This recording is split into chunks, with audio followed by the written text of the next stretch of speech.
Magandang gabi sa ating lahat. Na ito update sa magiging lagay na ating panahon. Patuloy pa rin nakakaapekto ang northeast monsoon o amihan sa bahagi ng Luzon na kung saan magdadala pa rin po ito ng maulap na kalangitan na may kasama mahihina mga pagulan, partikular na dito sa may Cagayan Valley, pati na rin sa Apayao, Aurora, Quezon at Camarines Norte. Samantalang dito po sa Metro Manila, pati na rin sa nalalabing bahagi pa ng Luzon, generally fair weather condition po yung ating naasahan ngayong gabi, pero mamaya madaling araw ay posible po yung mahihina mga pagulan o mga pag-ambon, dala nga po ito ng amihan. Sa bahagi naman po ng Visayas at Mindanao, generally fair weather condition din po ating naasahan, ngunit ngayong hapon hanggang mamayang gabi, posible po yan yung mga pulo-pulo mga pagulan, mga pagkidlat at pagkulog, dala nga po nitong easterlies at ng mga localized thunderstorm. Sa kasalukuyan, wala ho tayo minomonitor na anumang cloud cluster o kumpuan ng kaulapan na posible mag-isang low pressure area o bagyo na makaapekto po o pumasok sa ating area of responsibility in the next 3 to 5 days. At para po sa magiging lagay na ating panahon bukas, dahil pa rin sa amihan, asahan natin na magiging makulimlim ang panahon na may kasamang mahihina mga pagulan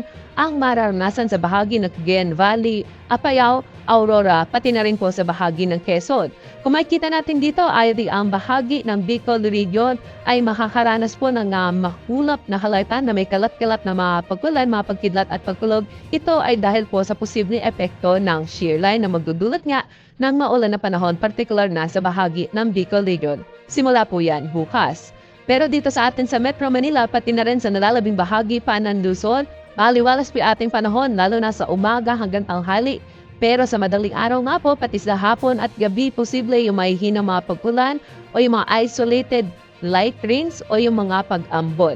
Kaya po sa ating mga kababayan, lalo na po sa bahagi ng Cagayan Valley, Apayao at sa Bicol region, sa mga areas po na yan, ay mataas ang tsansa ng mga pag-ulan. Para sa magiging lagay na ating panahon dito sa bahagi ng Palawan, may mga pag-ambon din po tayo inaasahan bukas, lalo na po sa madaling araw o sa hapon at sa gabi. Dumako naman ho tayo sa bahagi ng Visayas at ng Mindanao na kung saan wala ho tayo inaasahan na malawakang mga pag-ulan po yan bukas, kaya asahan natin sa umaga hanggang tanghali magiging maaliwalas ang panahon. Ngunit sa hapon at gabi, asahan pa rin po natin yung mga pulo-pulo mga pag-ulan, mga pagkidlat at pagkulog, dala ng mga localized thunderstorm.